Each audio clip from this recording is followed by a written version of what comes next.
from Absolutely Fabulous, and today we're going to talk about tenderizing steak. Why do we tenderize steak?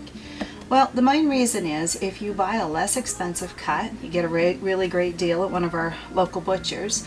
What you need to do to tenderize it is break apart some of the muscular tissue that actually holds meat together.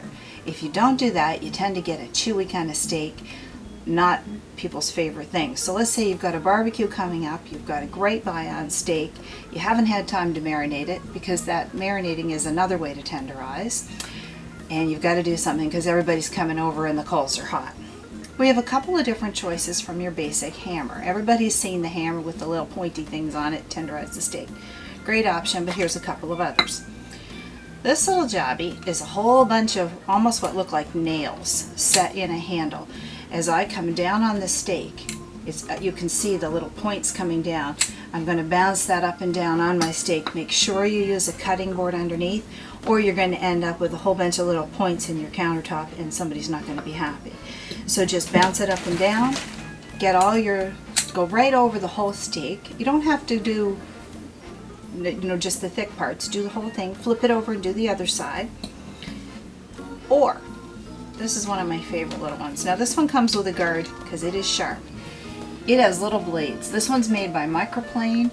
Microplane are known for their sharp surgical steel quality metals. And this one you'd have your steak, you rock it back and forth, making sure you go over the whole steak, flip it over, do the other side. And what it's doing is it's doing exactly the same thing, only instead of using sharp little points or the little hammer head or little hammer points on a meat mallet, this one actually has little tiny blades, and it's like you've just punctured your steak with, I don't know, 4 dozen paring knife tips all in one go. Dishwasher safe, top shelf, and your steaks are ready for the barbecue. Want to know if they're cooked to the right temperature?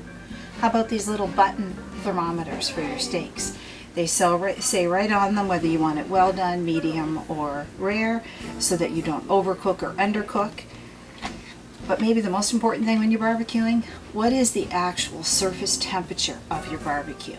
Is it too hot? Don't go by the little one that's on the lid of your barbecue. That temperature is way up top, and it is not actually an accurate reflection of what's down on the very surface of the barbecue. This little grill surface thermometer goes right down on the grate of the barbecue, and you can tell exactly what the temperature is, so you know before you start out what your temperature is. Too hot, too cold. Hats off to a happy barbecue season.